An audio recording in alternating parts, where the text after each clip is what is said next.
Hey, it's Make a Difference Michelle, and today we're talking to my friend Christina. She's going to tell us about zero waste and some super simple, average person kind of things that we can do to minimize the impact that we're having on the world. So I know you're going to love what she's got to say. Let's dive right in.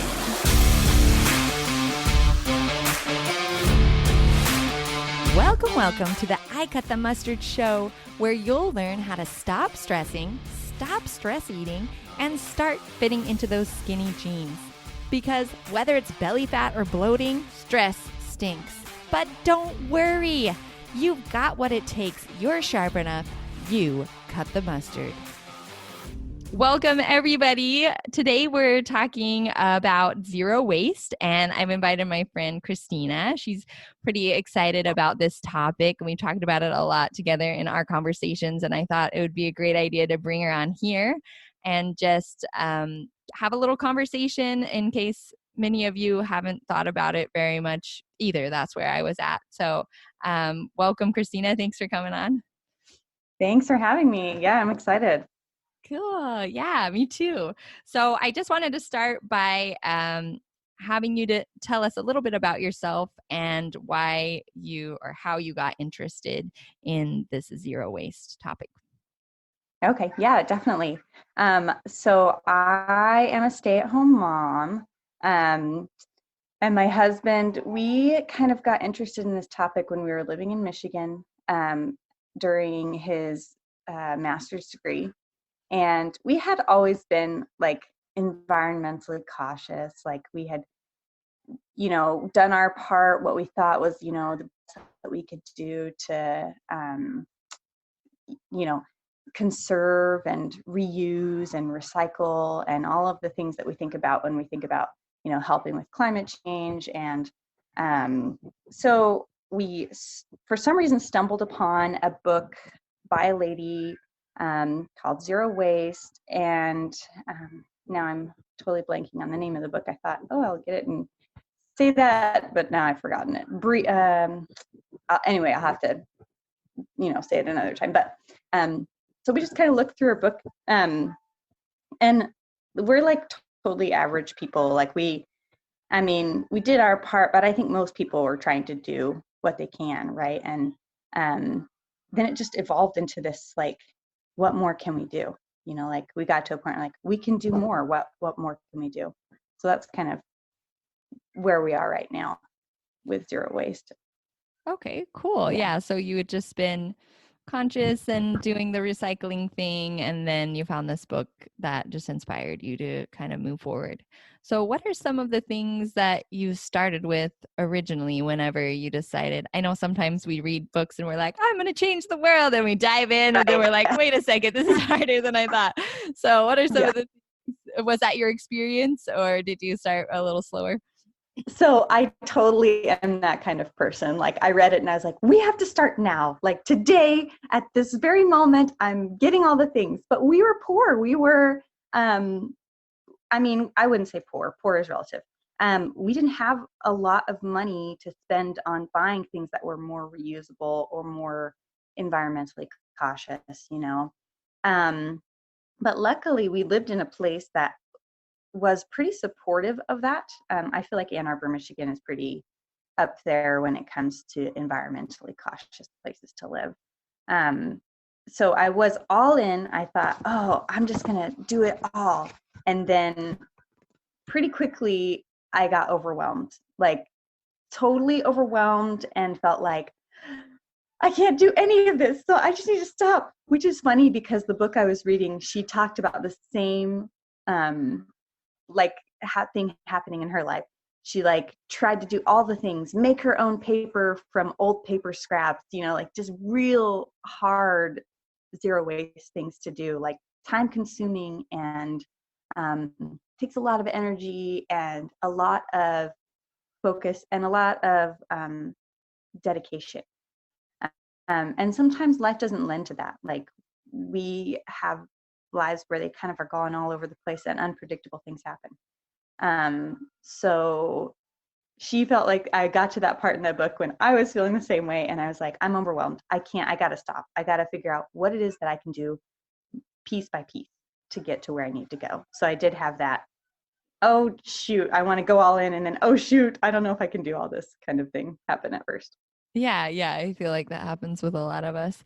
But yeah, as you were talking, I was thinking we never really defined what zero waste is. So maybe we should take a minute and tell me, is there a one definition, or does it mean something different to everyone? I think it definitely could mean something different to everyone. I think zero waste, thinking you'll never have waste, is impossible. Um, we don't live in a world that's like that. And not only like, I don't think even as consumers, if we didn't buy anything, we still couldn't live a world where we have no waste at all at the end of the day. But we do have recycling. And one of the things that I've like researched is that like there are good ways to recycle, and like be conscientious of what is being recycled when you put it in the recycling bin. And then there are ways that you can, refuse things like plastic bags for reusable bags, that kind of thing. So zero waste is I think I would say the definition for me is putting as little as possible in my trash can. Not my recycling bin, but my trash can.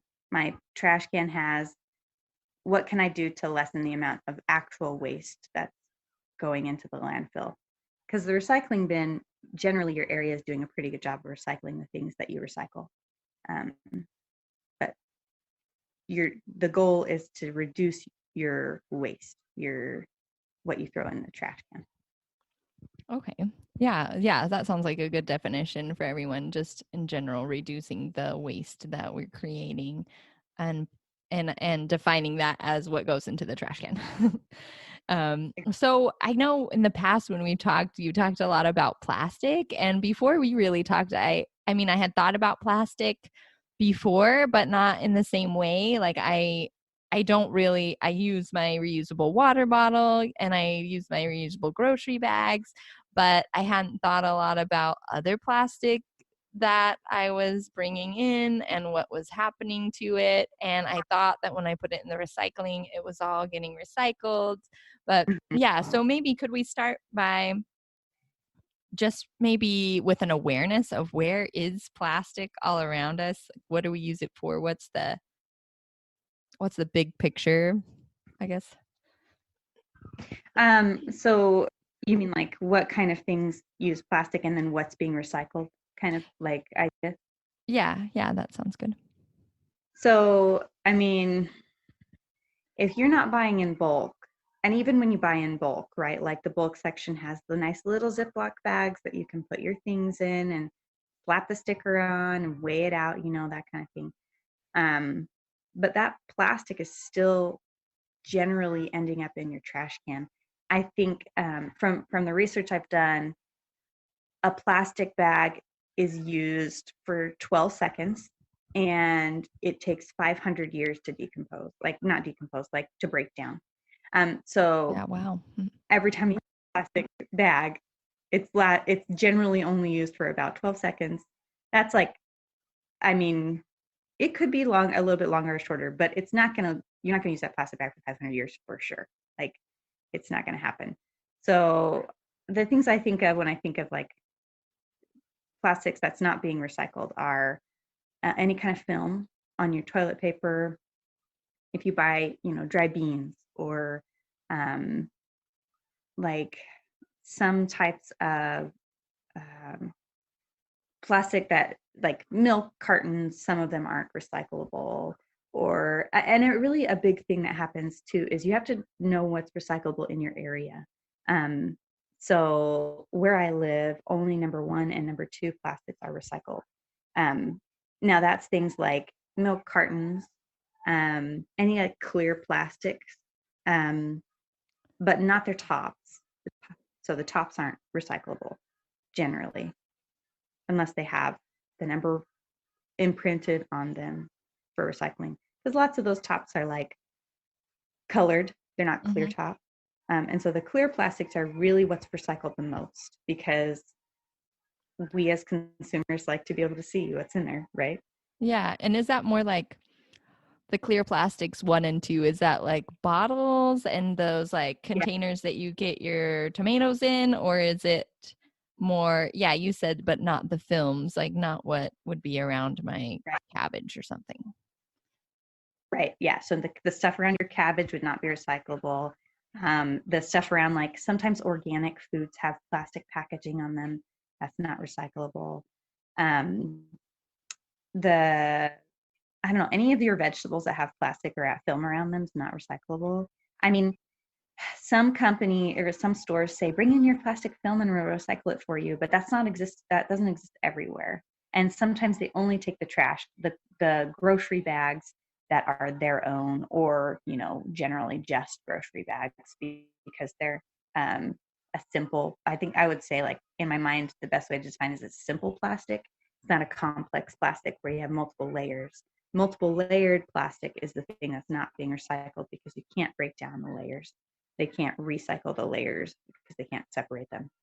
That would be things like cartons of milk, um, or like some are like Terra packs. If you've seen those, like some, like, I know, like almond milk and coconut milk and that kind of thing. They come on the shelf. You can buy them, or in the fridge in a carton. Right. Yeah. And sometimes, I mean, I opt to buy the plastic one just because it's recyclable and it's a simple plastic, that it's like a one layer plastic. It's not multiple layers, um, to keep the cardboard from leaking, kind of idea.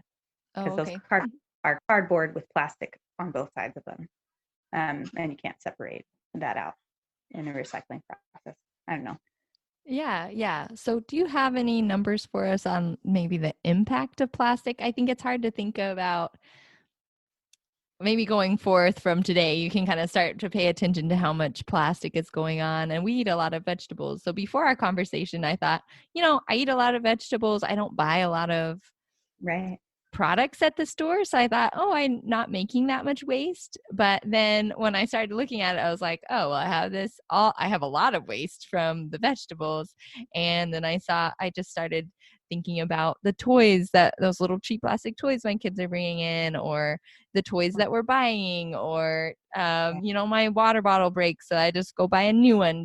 There's just so many sources maybe that we're not thinking of. Yeah, I think you're right. I think there are, I mean, you could drive yourself crazy thinking about all the sources, right? Like, you'll never be able to get to a spot where you have complete zero waste in that regard. But you're choosing, I mean, say you're choosing to use a reusable water bottle. Just a little bit of statistics. First of all, you're going to save yourself about $200 a year by using a reusable water bottle versus plastic water bottles. You know, the you I see people frequently buying cases and cases of water bottles, and I just think you could buy a filter, and people are like, that's so expensive, but you're saving yourself $200 just by using a filter and a reusable water bottle. Now, it might be a little bit less than that, but still, the cost of a filter is going to be far less than the cost of continuing to buy water bottles. Yeah, Not actually only that, $200 sounds kind of low to me, actually, yeah, because those cases of water, then you're buying them. If you just think how much you drink, right. that's a lot of water you're buying all the time. And Well, that's if we think about it a little bit more, like, most people are dehydrated, right? Like, generally, like, people are not as hydrated as they should be. So if you're thinking about someone who is conscious about their hydration and that kind of thing, you might have more money. And you can buy really cheap, like, door brand water, like packaged water. I like to call it like packaged water. It sounds weird, but it is totally packaged water, and it has no, like, it's not really that different than if you're getting it at your home. I mean, most of the time it's really not. For, like, statistic wise, so 33 million tons of plastic are used in 1 year in the US. So it's just like, I mean, that's hard to, like, put a number on, right? yeah, it's hard to quantify what that might be. Hard to imagine what that looks like. Yeah. But so this might make it a little easier. One person using a reusable bag for their lifetime would remove 22,000 plastic bags from the environment. So like if you use like not just one reusable bag, but like using reusable bags instead of plastic bags, 22,000 plastic bags over a lifetime. That's not like you're not a child. So for the first, I don't know, 18 years, you're personally not using those plastic bags. So from the age of 20 to 80, we'll say you're saving 22,000 plastic bags just by using reusable bags. Yeah, that's crazy. Yeah. And then I think there's some things that people think about that, like I like to keep my zero waste in my home. I don't mind going to a restaurant and I know they use plastic, but I'll try to choose restaurants that are going to use reusable flatware. Um, and also, I don't drink coffee, but I have a lot of friends who do. And lots of places like Starbucks and big name coffee places will give you a discount if you bring in your own coffee mug or like that kind of thing. And so that's just one way that you can think like and prepare beforehand. Like I'm getting coffee today, or I'm getting hot chocolate today. I'm going to bring my thermos with me, and I'm going to get a discount on what I get. So there Yeah, are perks. that's really cool. Yeah. Yeah. I like how you've highlighted some easy or just some simple things that we could do, like just that idea of reusing reusable bags. And even though it seems like a small thing, like maybe it's not really making a difference, just highlighting the fact that that really is saving thousands and thousands of plastic bags over your lifetime. So that's one thing. And then having that reusable water bottle, that's not only saving the environment, but it's saving money. And we haven't even thought about how much plastic and water is used when they like make the water bottles, and we make and they package those. So so I really like those things that you highlighted. And then this last one that you just said, I just blanked on. Oh, the coffee. Coffee. Yeah. Okay. Yeah. So coffee, just taking your own coffee mug.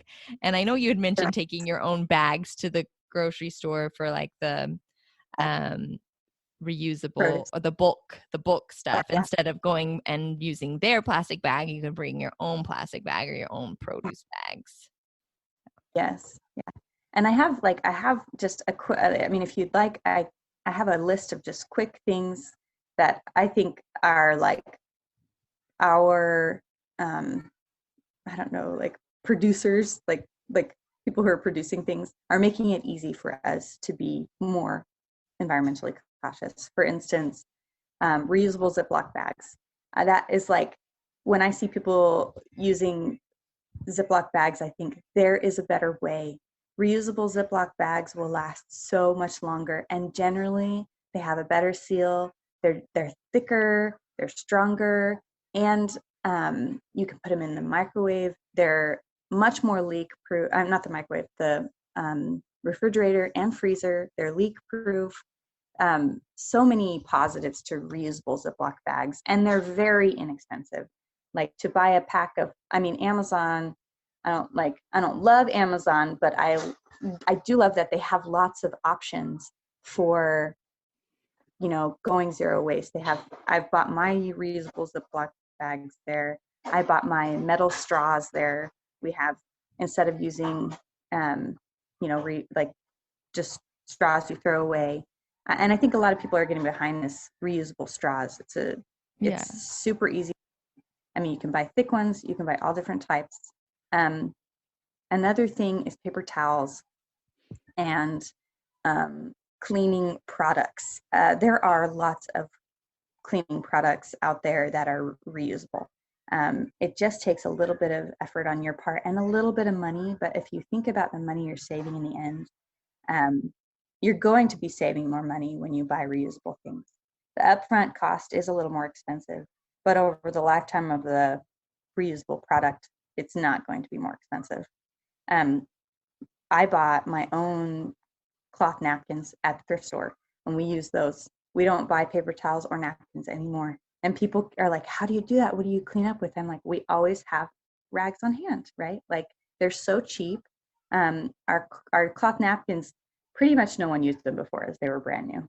I mean, really, people don't use cloth napkins. They're just for they just gotta save them for Thanksgiving or something. Right. Yeah. And water bottles, we already kind of talked about that. One other thing that's really, really important, I think, is rechargeable batteries. So you're like, should I buy batteries? What should I buy? Buy the rechargeable batteries. Then you're going to be able to recharge them and not have to worry about going to the store in the morning. They're all the way recharged and you have them ready to go. And then we talked about buying in bulk a little bit. There are lots of, I recently had a friend like give me a 6-month subscription to Mighty Nest. And it's really popular right now. I'm sure a lot of people have heard about it.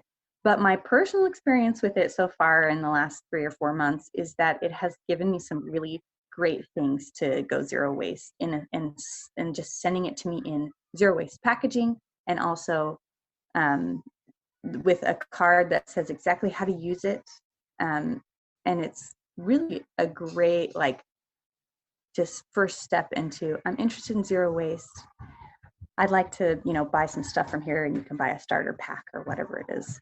So, Yeah. So tell us a little bit more about Mighty Nest. Mighty Nest, you said. So what is it exactly? So it's an online company kind of dedicated to helping you go zero waste with products like, so I've gotten dryer balls. I'm sure I don't know if you've heard of those. I never used dryer sheets before, so it wasn't a big deal for me. But the biggest thing I've seen is that they reduce the drying time, so reducing the energy use. At least a third, like, of the time it took. Like, it's a third less time, I feel like. That, and like my stuff, say I forgot to take it out of the dryer, it's not as smelly because it's drying out with the dryer balls that are in there. So they're wool, just balls that are made of like wool, or you can get alpaca fur, or you can get just different kinds of, they have different kinds of ones. Mighty Nest gives the wool ones. They're like New Zealand wool, which in the end, you're like, an animal grew it, no animals were harmed. Good on all the sides, right? Like, and they're not that expensive to buy. I bought some also at my local farmer's market from a local person who was selling alpaca ones. I didn't love those as much because they were a little more sheddy, but the wool ones don't shed at all.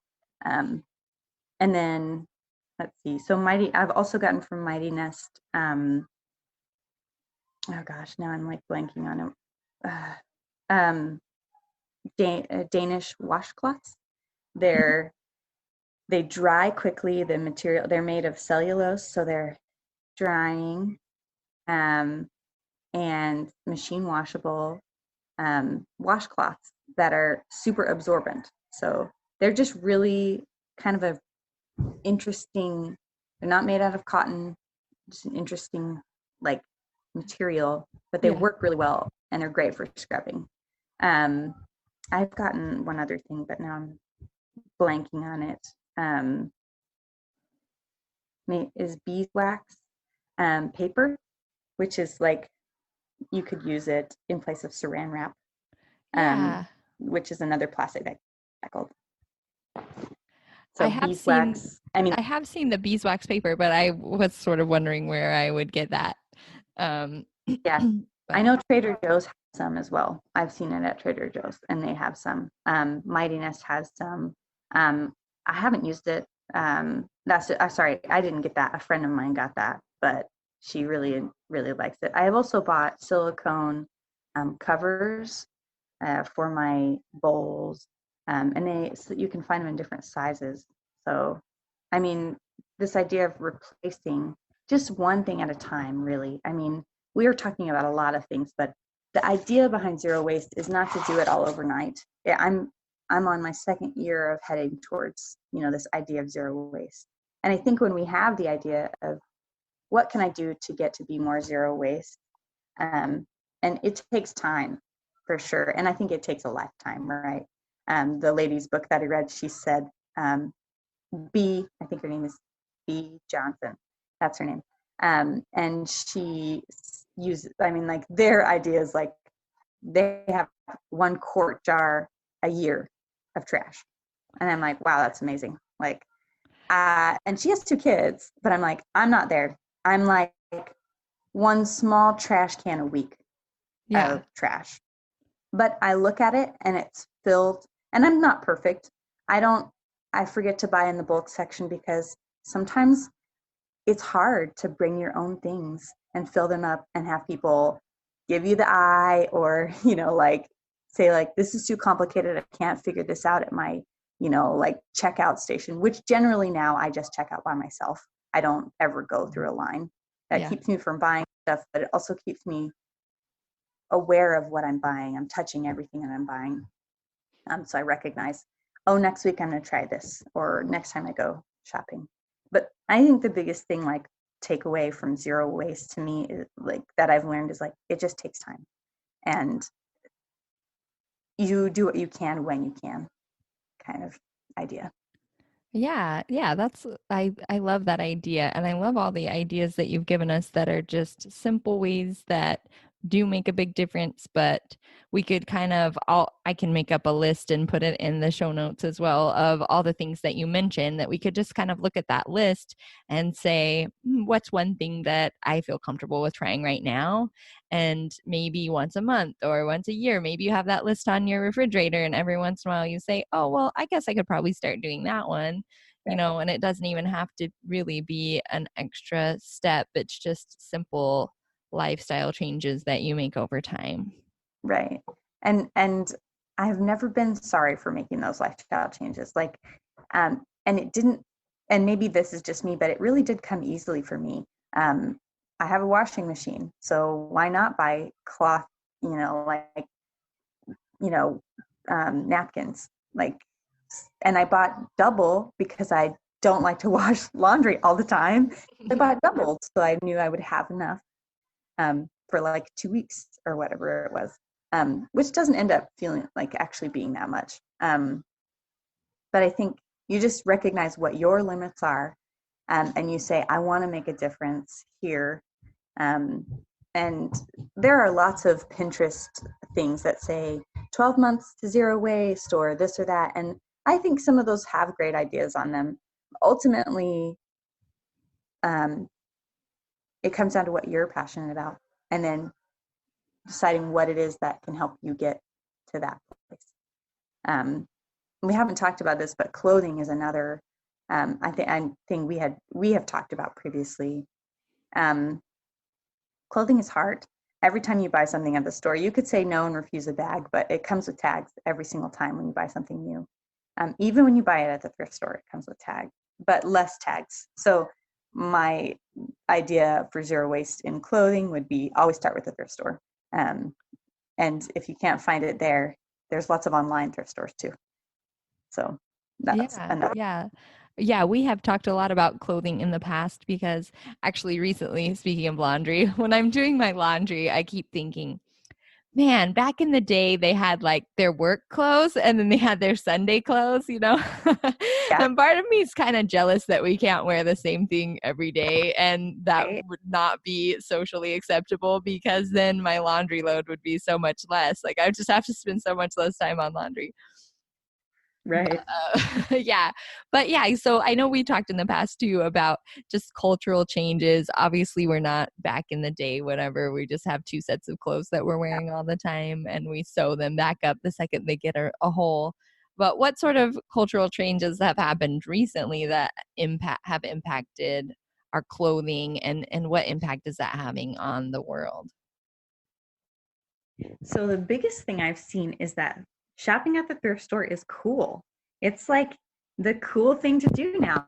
Like teenagers, I go to the thrift store all the time and generally buy most of the things that I need there. And I see teenagers in there like, check this out. This is so cool. This is totally from the 90s. Like, I mean, and things that we would be like, I'm not that old, but I'm like, oh, I wore that when I was in like middle school. Like, that, Yeah. but I think it's great. I think it's great that what I see coming about is a new attitude of, it doesn't matter what you're wearing.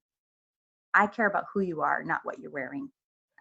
Versus when I was in high school, it was all about what you were wearing, all about wearing name brand, all about looking hip or looking cool or being in the in crowd or whatever. But I don't see that today. I see people caring more about who they are and less about what your clothing looks like, or even like what your body type looks like, which are positive things, I think.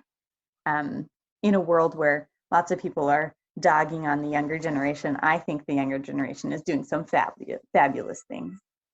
So that's Yeah, kind of where I see the thing. yeah, that's beautiful. So, yeah, I guess I feel like it's a general trend where we've seen that materialism come bigger and bigger and bigger, where we just kind of don't think about what we're doing. We're buying clothes every season or every week or whatever. And then, and with health and wellness and food and all of that stuff too, I feel like for a while we were just moving towards more waste and caring less about what we're putting in our bodies and what we're putting on our bodies. But now, just with these little things you talked about, it's starting to shift backwards, that we're looking, the bags, the reusable bags really have only been around the last, I don't know, 10 years or something, because they became a big thing. And now that's really cool. I hadn't noticed that about the thrift store as well. And there are, like, when we talk about zero waste clothing wise, like there are definitely clothing brands that you can buy that are more environmentally cautious. I mean, I've seen a lot of advertising. I haven't, bought them myself, but there are shoes that are made out of recycled plastic, like water bottles. I'm like, that's fantastic. One of the biggest problems we have in our country is that we sold all of our clothing making machinery to China. And so we have, like, people are like, buy in the USA. And I'm like, yes, that's great. But there's so little clothing made in the United States. It makes it really challenging to do that. I'm like you. I wish that there were like two like sets of clothing. Like, I just wear these clothes for play days, and I just have these clothes on Sunday or whatever. Like, I've been looking for like pants to wear in the summertime because I know I'm needing to buy some. And so I always look at the thrift store, right? It's like I just keep my eye out when I go for pants that I can bike in. Because another thing for us right now is we're trying really hard to use our vehicles less. And we live in a town where I can ride my bike to the grocery store and go grocery shopping with my bike trailer, and even a child in my bike. But like, I just want pants that are comfortable. I don't care what they look like. They have to be able to move and breathe so that I'm, when I'm riding my bike, I'm not blazing hot.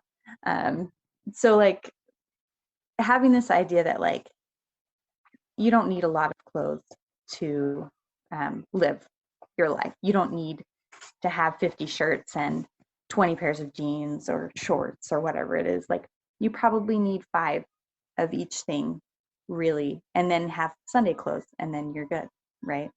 So, Yeah. Yeah. So what do you not love? Yeah, so that's kind of moving into minimalism, which we could talk about for, episodes and episodes of podcasts. Forever. I'm sure there's podcasts about that, right? Yeah. Yeah. Very cool. Yeah, Very definitely. good. Well, yeah, I'm just so thankful that you came on and just gave us some really down to earth. I'm just glad that you're a normal person too. You have expectations about what normal life is and what most of us can do. And it's not something that's so over our head where we feel like, I need to get rid of my lawn and I need to stop wearing clothes and I need to go. Or I just read a book about a woman who her dad moved literally off the grid into this like 12 by 12 cabin that they lived in, and like snowmobiled down to school every day. Like, that is intense. They probably do have pretty close to zero waste up there. But it's just stuff every day that we could do. Cool. Was there anything else that you wanted to add? Maybe some advice or something that you hadn't mentioned earlier or so far? Yeah, definitely. I think, just kind of the couple things I said throughout that I really think are important are: zero waste takes time. Go at your own pace, and recognize that everything you do makes a difference. every little thing you think is not making that big of a difference, it is making a difference. And don't get upset with yourself if you're not perfect. It's totally a process. I mean, we live in part of the thing that I think is really important to remember is that if someone had started doing this before us, we'd be a leg up, but we're not. We are the generation, and not even the generation, but time that's going to change and make this big change. And every little thing you do can make a difference in a positive way if you're heading towards living a life of reducing and refusing and recycling. Very nice. I hadn't thought about that idea that we're the generation that's starting this. Like, of course, it's going to start slowly, and we maybe aren't going to be that great at it yet. But just like those reusable bags are almost commonplace now, these little things are going to build up and make a big difference. Yeah, exactly. I mean, every time you use a reusable bag, you can think about the 22,000 plastic bags that you're not using for your lifetime. So yeah, very beautiful. Well, yeah, thank you so much for coming on, and thanks for sharing all those tips. I'll make a list of all the small things that you mentioned, and I'll put them in the show notes for everybody as well, so we can start working on it one thing at a time. Yeah, thank you. Thanks for having me. It was so fun. What's one thing that's really been weighing you down? Are you ready to kick it to the side? Then join me for a Stress Less call today, where you'll learn the #1 mindset tool that I use to stop stressing and find relief right now. Go to icutthemustard.com/stressless to sign up for that call today.